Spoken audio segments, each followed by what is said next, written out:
Telugu 'big boss' season 8 ఇంట్రెస్ట్‌గా సాగుతోంది. రెండో వారంలో అడుగుపెట్టి ఆసక్తికరంగా షో నడుస్తోంది. ఇక మొదటి వారంలో బేబక్క ఎలిమినేట్ అయిపోయిన విషయం తెలిసిందే. దాంతో హౌస్‌లో 13 మంది మాత్రమే ఉన్నారు. ఇక హౌస్‌లో స్టార్ సెలబ్రిటీస్ లేరని ఆడియన్స్ ఫీల్ అవుతున్నారు. అందుకే వైల్డ్ కార్డ్ ఎంట్రీస్‌ని త్వరగా తీసుకురావాలని నిర్వాహకులు ప్లాన్ చేస్తున్నారట. అందుకే యాంకర్ వర్షిణిని 'బిగ్ బాస్' హౌస్‌లోకి తీసుకువచ్చే ప్రయత్నం చేస్తున్నారు. ఆమెకి మంచి క్రేజ్ ఉంది. అందంతో పాటు మాటల్లో కూడా ఆకట్టుకోగలదు.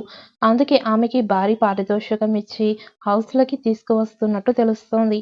3 లేదా 4 వారంలో వర్షిణి హౌస్‌లోకి వస్తుంది అని తెలుస్తోంది. ఇక హౌస్‌లోకి వస్తే ఆమె గేమ్ ఎలా ఉంటుందో చూడాలి. ఇక 'బిగ్ బాస్' 8వ సీజన్‌లో పెద్దగా లవ్ ట్రాక్‌లు కనిపించడం లేదు. కానీ సోనియా అలాగే నిఖిల్ కాస్త క్లోజ్‌గా కలిసి తిరుగుతున్నారు. దీంతో వీళ్ళిద్దరి మధ్య సంథింగ్ ఉందని స్టార్మా చూపించేసింది. ఇక ఇదే విషయంలో విష్ణుప్రియ టార్గెట్ అయిన సంగతి కూడా తెలిసిందే. కానీ సోనియా, నిఖిల్ మాత్రం చాలా క్లారిటీగానే ఉన్నారు. దీంతో వీళ్ళ ట్రాక్‌పై ఎన్నో వార్తలు వస్తున్నాయి.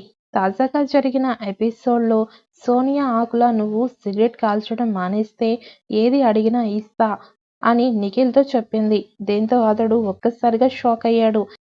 అప్పుడు అక్కడే ఉన్న వాళ్ళందరూ ఫన్నీగా కామెంట్లు చేసుకుంటున్నారు. ఇక మరి వీళ్ళిద్దరి బంధం ఎక్కడి వరకు వెళ్తుందో చూడాలి. సోమవారం సెకండ్ వీక్ నామినేషన్స్ మొదలయ్యాయి.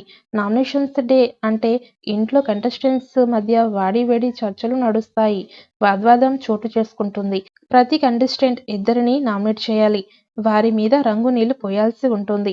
ఇక రెండో వారానికి గాను మణికంఠ, పృథ్వీరాజ్, నిఖిల్, ఆదిత్య ఓం, విష్ణుప్రియ, సీత, నైనిక, శేఖర్ భాష నామినేట్ అయ్యారట.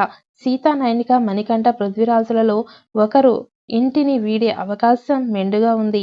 అయితే 'బిగ్ బాస్' హౌస్‌లో ఏదైనా జరగొచ్చు. ఈ వారం రోజులు హౌస్ కంటెస్టెంట్స్ చేసే పెర్ఫార్మెన్స్‌ని బట్టి ఓటింగ్ ఉంటుంది. కంటెస్టెంట్స్ గేమ్, మాట తీరు, ప్రవర్తన, ప్రతిభ ఆధారంగా ఆడియన్స్ కంటెస్టెంట్స్‌కి ఓట్లు వేస్తారు.